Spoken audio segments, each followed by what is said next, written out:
Hallo, ich bin die Annette. Und ich der Bernhard. Und wir entführen euch jetzt hier in unser selbst gebasteltes Haus. In Köln-Zollstock.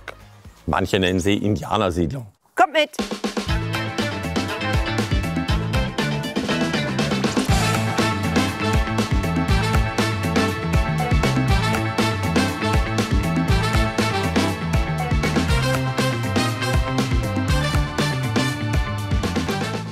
Es gibt hier ziemlich viel Licht im ganzen Haus.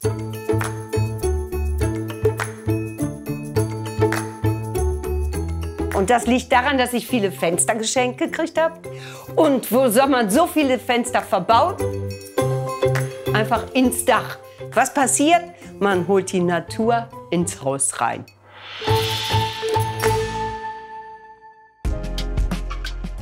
Dieses Gelände, das ist ein altes Bundesbankgelände. Und das hier ist unsere Parzelle. Das ist der ehemalige Bauwagen und das ist unser Haupthaus. Ab den 70er Jahren sind viele junge Leute hierher gezogen und haben Wohngemeinschaften gegründet. Alternative Szene hat sich hier breit gemacht. Naja, und 1980 habe ich das kennengelernt über Freunde. Und ich fand das gleich total toll hier.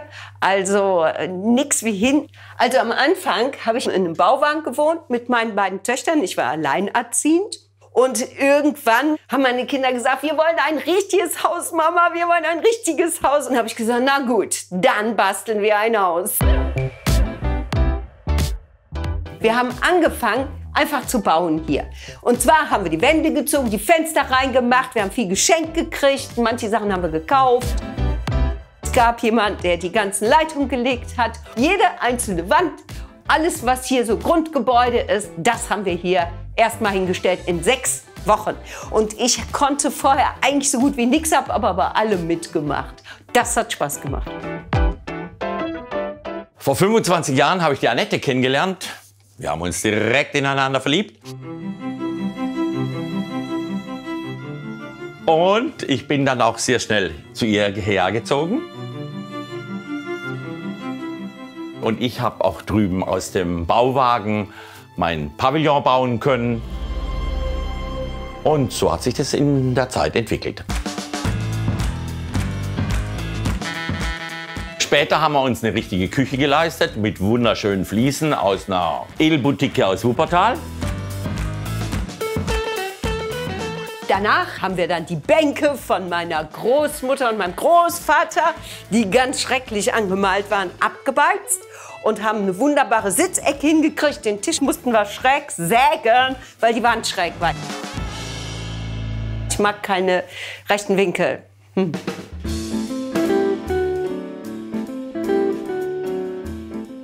Die gemauerten Regale waren die fantastische Idee von meiner Frau, obwohl ich anfangs da sehr skeptisch war, aber wie man sieht, absolut gelungen. Ja, und dann wollte ich einen richtigen Kamin hier haben, eine Feuerstelle sozusagen. Und hier war früher eine Wand, da drüben war ein Kinderzimmer. Und da haben wir uns halt entschieden, diesen Durchbruch zu gestalten. Genau an der Durchbruchstelle ist heute das gemauerte Sofa. Und meine Frau hat auch den Überzug dafür genäht. Dazu ein paar Sessel. Einer ist von meiner Mutter, die jetzt 98 ist, einer von meiner Großmutter. Die sitzen also auch noch mit dabei, sozusagen.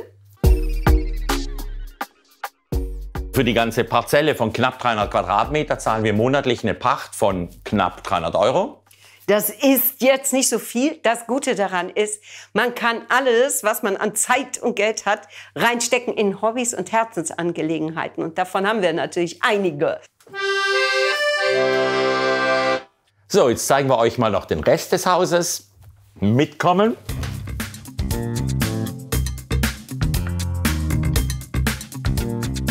Das hier war früher mal ein kleines Wohnzimmer. Danach wurde das ein Kinderzimmer und jetzt ist das in Beschlag genommen von der Enkelin. Das Tollste an diesem Zimmer finde ich diesen Schrank. Der ist großartig, der ist an die 120 Jahre alt.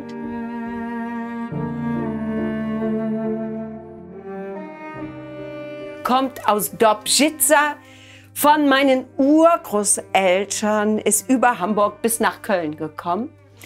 Und der war die ganze Zeit immer in Benutzung und ich ehre ihn sehr. Dann geht's jetzt weiter ins Badezimmer. Stopp. Es gibt hier Bögen. Nummer 1, Nummer 2, Nummer 3. Weil große Leute sonst nicht richtig durchkommen. Die Türen waren sehr klein.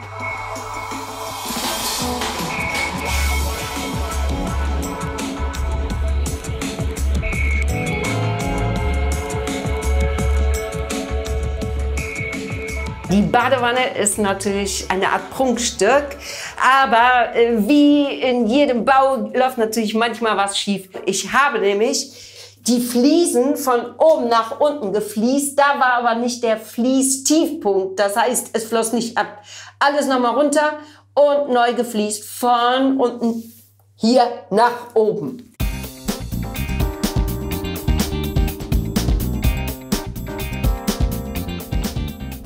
Hier bei dem gemauerten Waschtisch fallen diese Fliesen wieder auf, die wir vorhin schon am Kachelofen gesehen haben. Die haben wir gefunden in der Urbaracke, die ja schon vor 50 Jahren gestanden ist. Unterm alten Holzboden haben wir die entdeckt und die haben wir hier wiederverwertet und wieder mit eingebaut. Naja, bei allem Alternativen haben wir natürlich hier eine Waschmaschine und einen Trockner. Seit 2002 wurden wir auch nach und nach an die Kanalisation angeschlossen. Vorher hatten wir alle Sickergruben und das war nicht so prickelnd. Warum 2002? Weil wir da das Gelände als Genossenschaft von der Bundesbahn abgekauft haben. Ja, man muss aber dazu sagen, seit 2002 kann man natürlich hier keine Häuser mehr basteln. Nur die alten Häuser zum Glück haben Bestandsschutz gekriegt. Glück hatten wir auch insbesondere deswegen, dass die Bahn ihr Gelände nicht mehr gebraucht hat und es an uns, an die Genossenschaft, verkauft hat. Denn früher hatten wir alle in den Pachtverträgen schriftlich der Bahn zugesichert, dass wir unsere Häuser alle wieder abreißen müssen, falls die Bahn das Gelände wieder bräuchte. So, jetzt geht's in die Etage Royal. Aber Vorsicht! Steile Treppe. Das hier ist jetzt ein kleines Schlafzimmer geworden. Hier habe ich Bretter geschenkt gekriegt, bin dann mit der Stichsäge hier so wunderbare Bögen gesägt.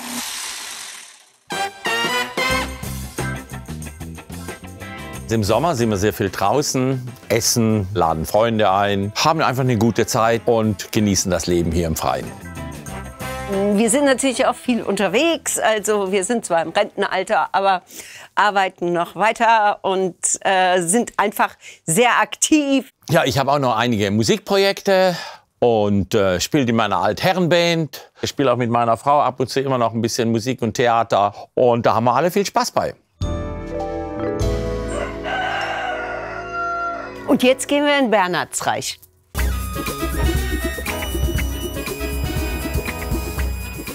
Wie es in dem Bauwagen aussieht, kennen viele von euch sicherlich.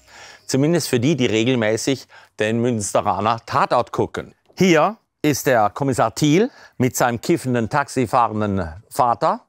Und er wohnt bei den Dreharbeiten immer in meiner Bude. Das Tuch, das Sofa und da gehen wir jetzt rein. Und so sieht dann der Tatort in echt aus.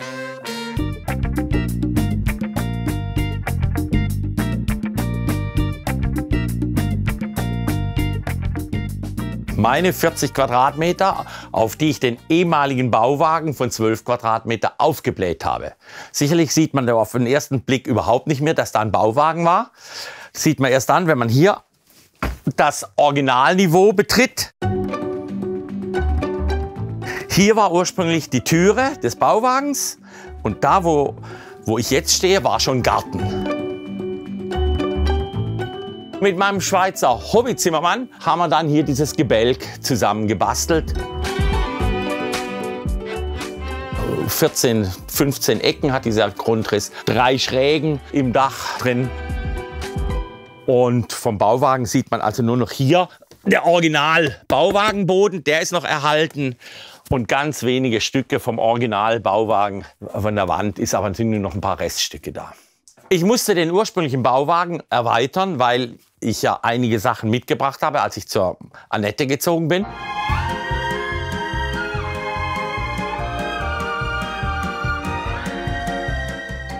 Und da ich eben viel Musik mache, Keyboard spiele, brauchte ich da einfach mehr Platz. Zum Beispiel habe ich hier einen schönen Flügel vererbt bekommen von meinem Onkel. Und der musste irgendwo hin. Das ist hier das allererste Zimmerchen, was ich jemals gebaut habe. Das habe ich damals für meine ältere Tochter als Kinderzimmer gebaut. Bauwagen aufgeschnitten, höher gesetzt, Zimmer fertig. Super. Und bis zum heutigen Tage ist das auch immer noch ein Schlafzimmer von uns. Zu den Fenstern kann ich sagen, die sind ja wild zusammengestückelt.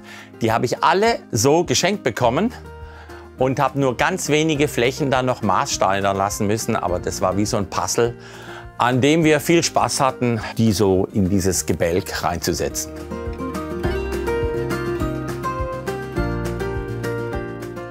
So, jetzt kommen wir noch zu einem besonderen Schmankerl. Meine selbstgezimmerte Toilette. Ein echt französisches Modell.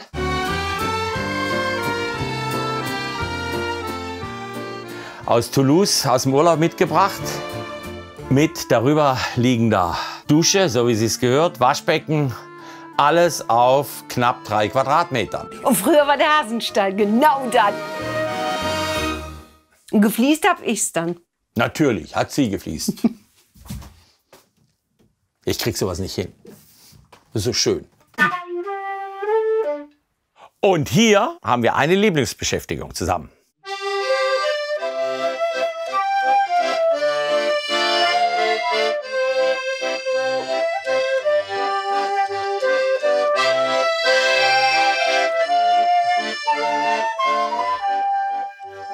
Für mich ist wichtig, dass man hier nicht alleine lebt, sondern dass es auch schon durch die Bauform sehr leicht ist, Freundschaften mit Nachbarn zu schließen. Für mich ist es das ideale Wohnen, und zwar ist das idealer sozialer Wohnungsbau, weil man sich seine eigene Haut um sich herum selber bastelt oder baut, so wie man gerne wohnen möchte. Das Besondere an unserem Wohnplatz ist, dass er sich verändert, dass er größer wird im Laufe der Zeit. Es ist einfach ein wachsendes Haus.